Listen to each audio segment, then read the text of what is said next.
Hey everybody, Duke Keith here from the Sun Bowl, where it's just another sunny day at UTEP. Sunny after one of the darkest nights of Mike Price's coaching career. And that's dark as in the scoreboard, which didn't light up at all for the Miners against a team that was allowing over 30 points a game to everybody else. SMU 17-0 over the Miners, and actually the scoreboard malfunctioned and turned completely off in the second half, along with UTEP's offense, along with UTEP's crowd. Disastrous doesn't even begin to describe UTEP's offensive effort out here Saturday night. Debacle might be close. Fate sealer? Well, they would never fire Mike Price before the end of the season, but in total, 7 straight losing seasons would be difficult to overcome. And it's looking that way for UTEP, frankly.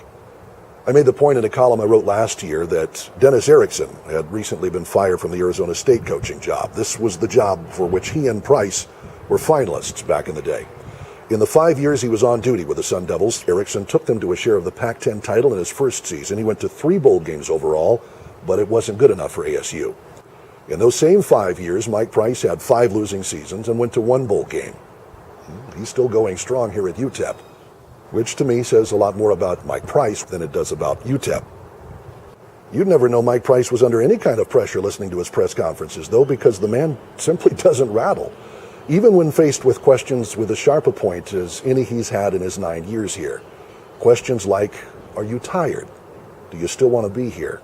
Well, I'm not thinking about next season. I'm thinking about right now, but sure I do. I'm going to make sure and have a blast and enjoy what I'm doing. And this team is about as good a team and as good as character people as you can be around. And if all of you had the opportunity to know the team the way that I know them, that you would want to spend a lot of years with these great kids. Then there's the quarterback question. Nick Lamison is still UTEP's starter, even though he went 9 for 23 against SMU and threw 2 interceptions. He was actively booed by the crowd. But Price is tremendously loyal to those he knights as his starting quarterbacks. He always has been. And I had a wonderful, wonderful president at Washington State. I can remember him asking me this question, you think you're staying too long with the quarterback, sticking with him, as we haven't won a couple of games here and he hasn't played real great. And I said, I think I'm doing the right thing that you hired me to do, and the right thing is to stick with Drew Bledsoe. He's just a freshman. From Bledsoe to Ryan Leaf, Jason Gesser, from Jordan Palmer to Trevor Vitito, and now to Lamison, Price has never wavered. He has his reasons.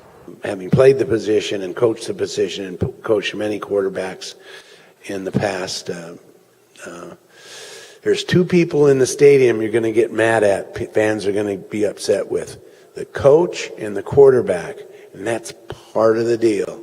As for blame, he'll take it all. He's just not into it that much. Everybody's looking for blame, and that's okay. I'm looking to correct. I'm looking for to correct and to motivate our team and to get them back in the spirit that they started the season with. And we have a long season left, have a lot of games left, and there's a lot of games that we can win. In the end, though, he might not have a choice. There are always undercurrents to these situations that you don't see. What are UTEP's biggest money boosters saying? What is UTEP's administration saying? What are all those empty seats saying? Sooner or later, those count too. As always, it's not about ability, it's about believability. And there are a lot of UTEP fans and El Pasoans who stopped believing a long time ago. As for Mike Price himself, well, he's still very believable, especially here in warm, welcoming El Paso, where the sun always shines, even on the tombstones. I'm Duke Keith.